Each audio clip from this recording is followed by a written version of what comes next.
तर इकडे चालली आहे आज आपल्याला सकाळी सकाळी मस्तपैकी आज आपण नाश्त्याला करीत आहोत अंड्याची भुर्जी। इकडं 4 कांदे टाकलेत मी, त्याच्यामध्ये एक टमाटर टाकलंय। कांदा इकडं मस्तपैकी तेलामध्ये भाजू दिलाय। त्यामध्ये टाकणार थोडी हळदी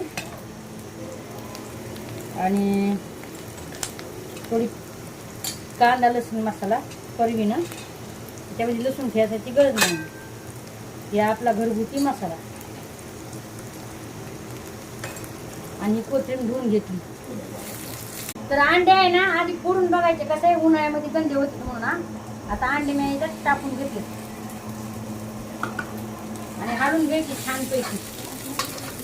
मला अंडे चटणी कशी आवडते, कमी कांदे आणि जास्त अंडे, मला अशी आवडते। तुम्ही कशी करताय कमेंटमध्ये जरूर सांगा बरं का। मीठ पण टाकलेलंच आहे मी।